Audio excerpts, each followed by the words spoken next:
was never about me acting or being the way that whoever would think that I should be. It was about me playing football and being the best that I could be at that.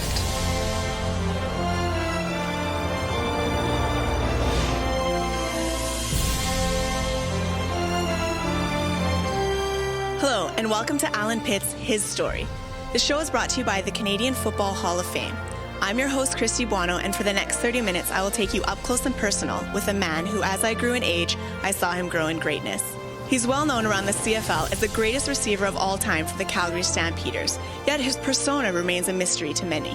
Bright, talented, introverted, and ultimately misunderstood, Alan Pitts was a man of few words outside the white lines of the football field. However, the fact is, inside those same lines, his numbers spoke volumes and his stats did all the talking during his record-breaking 11 seasons. Through his entire career, Pitts caught an impressive 966 passes for 14,891 yards and 117 touchdowns, all which were CFL records by the time his career came to an end. On top of his impressive numbers, Allen and the Stampeders appeared in 5 Grey Cup games, winning both in 1992 and 1998. Some say distant, self-indulged, and never satisfied with himself would best describe this dominating receiver. Those who know him understand he's a complex man who takes everything with a great deal of seriousness. He's reserved almost to a fault, and yet when the game was on the line, there were no reservations as to where the ball should be thrown, in the direction of number 18. And now I would like to share with you the Alan Pitts I have known for the past 16 years. Here now is Alan Pitts, His Story.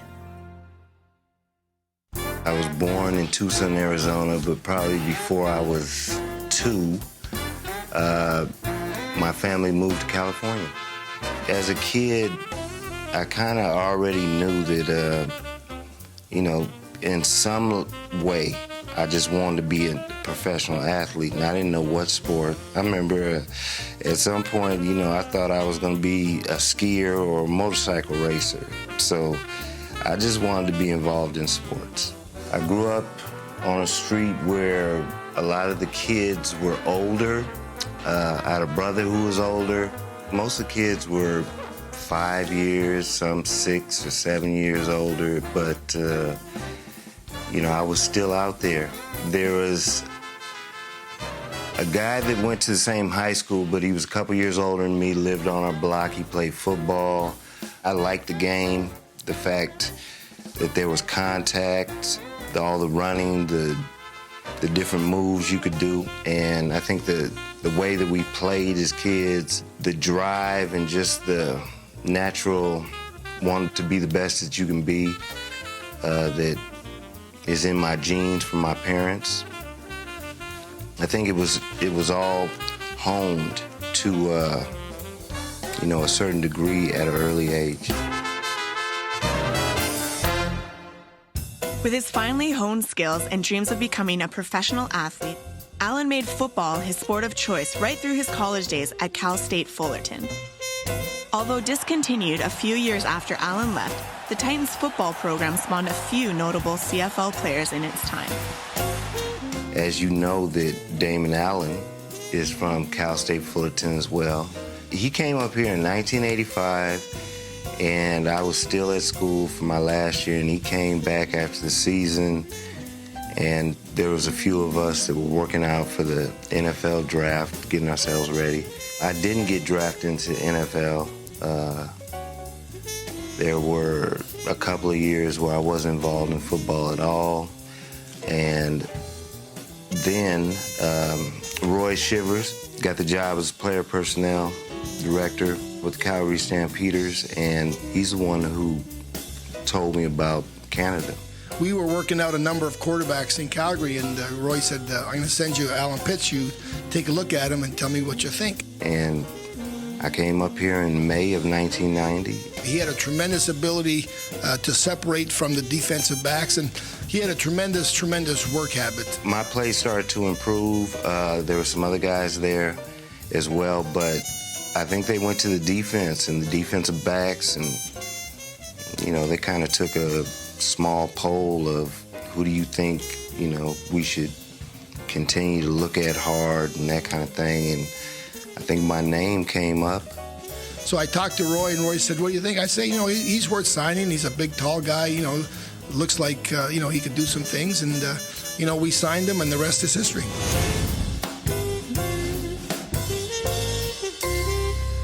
It wasn't that I was going to be the main guy. That was not going to be what was the decision my first year there. Alan may not have started as the Stampeders' main guy, but there's no denying he was quickly becoming an important part of their offense. Flutie firing to the end zone. Touchdown, Alan Pitts. Alan Pitts had a tremendous drive to be a winner. He worked extremely hard to do that, and when it was all said and done, I think you could characterize him as that. When the year was over, I ended up leading the team, and I think being fifth in receiving in the entire league. But John Huffnagel and Jeff Tedford, they were great offensive coaches. They set the standards for me, and they told me what they wanted out of me coming into the next year. And that's when I moved inside, but I played inside and outside a little bit. But just the opportunity to play, to be on the field, that was the most important to me.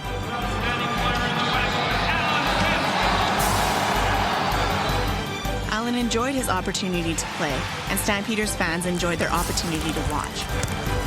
Whether Pitts was catching his passes from Danny Barrett, Doug Flutie, Jeff Garcia, or Dave Dickinson, Stamps fans loved their air show. Touchdown, Alan Pitts. As far as support across the league, it's always been tremendous, and it's always been what's been in the background and what's made me be out on that field working hard all the time, because I knew the fans were out there. I worked hard, not to get in the Hall of Fame, but to show my gratitude to them. I like jazz a lot. Always have. From a very early age. Jazz music and the musicians who create it have long been misunderstood, often viewed by the public as strange or not fitting in. I spoke to Alan about this and how he thought it might relate to the public's perception of him. Miles Davis, for sure, was a person that probably a lot of who he was, he didn't speak out vocally, but he expressed himself through his music. So we're similar in that way, where I don't need to talk about who I am. I tried to express who I was and what I was about by my play. Does the touchdown dance and gives it the tomahawk spike in the end zone. It's not about conforming to who someone else wants you to be or how they think you should be, but just about you being who you are. And that might not always be the best example, but it's who you truly are. It's not necessarily that I would do things differently or anything like that. It's just that now I look back and reflect, and maybe because I was so driven to be a cut above and be the best that I could be, that took away from other areas of my life that I should have been continuing to grow in and work on. I know where I come from. I know who my friends are.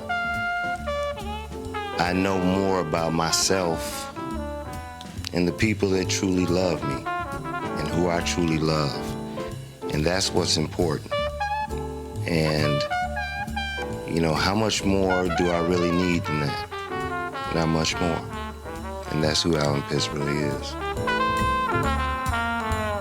Like their musical counterparts, athletes often look to other players to inspire the way they approach and play the game. I asked Alan if he had any such influences. Growing up and probably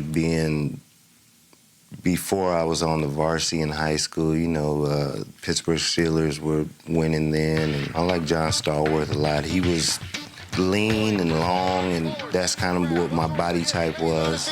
To the 5, spins to the goal line, touchdown! touchdown. He just refused to go down. Stallworth jumps for it. Touchdown, Steelers. Bradshaw looking for Stallworth in the end zone. Stallworth with a one-handed grab. Touchdown. Wow.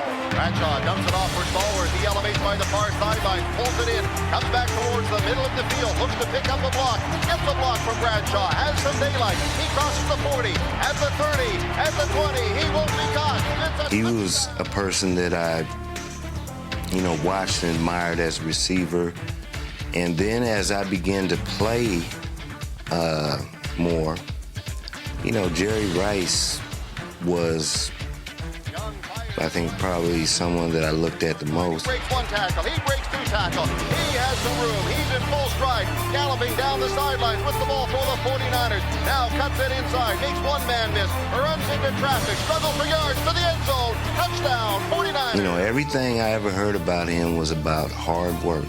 And, the only way that he got to the level that he was at was behind hard work. And that's kind of what I said, this is how I'm going to do it. If you're a professional athlete, there's always competition, always.